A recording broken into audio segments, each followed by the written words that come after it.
Turn on your fans.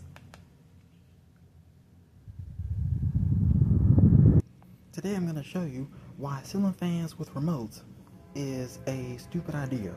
Now, most modern ceiling fans don't have pull chains anymore, and they're all going to remotes. Now, when you have a ceiling fan with a remote, instead of that ceiling fan having pull chains to change the speeds on your ceiling fan, you have buttons on the remote to press. And you can also dim the light to the highest setting or the lowest setting, or you can just have the light on and just turn it off.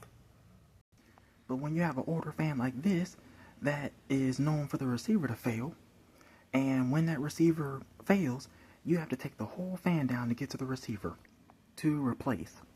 Now with the ceiling fan with the remote, to turn the fan on, you press one of the 3 speeds, low, medium, or high, and when you press the button on the remote, the signal goes to the receiver, and the receiver receives the signal, and then the fan does whatever button you press on the remote. If you press the light button to turn on the light for the fan, the receiver will receive the signal and the light will turn on.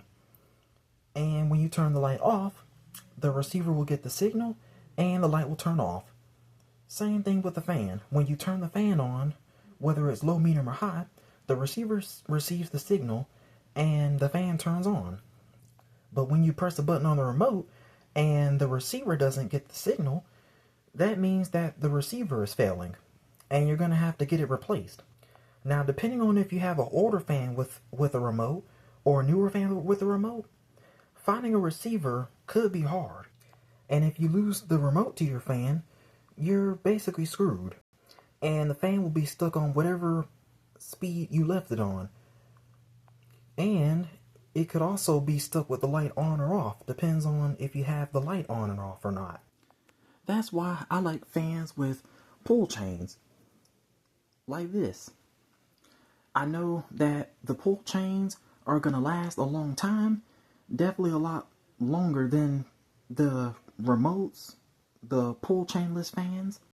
And if the pull chain breaks, it's easy to fix. To where as for a remote fan, you have to take the whole fan down just to get to the receiver.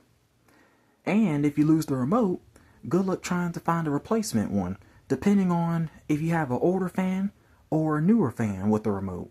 Now, this fan, the fan pull chain has been starting to get a little finicky and weak, but it's still going.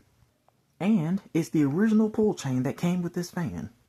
And I have replaced many fan chains on a lot of fans. And they're definitely easier to do than trying to fix a ceiling fan with a remote when the receiver goes out. I have a Windward 2 that I had to go and get a new receiver for, because when I got the fan, it didn't come with this receiver.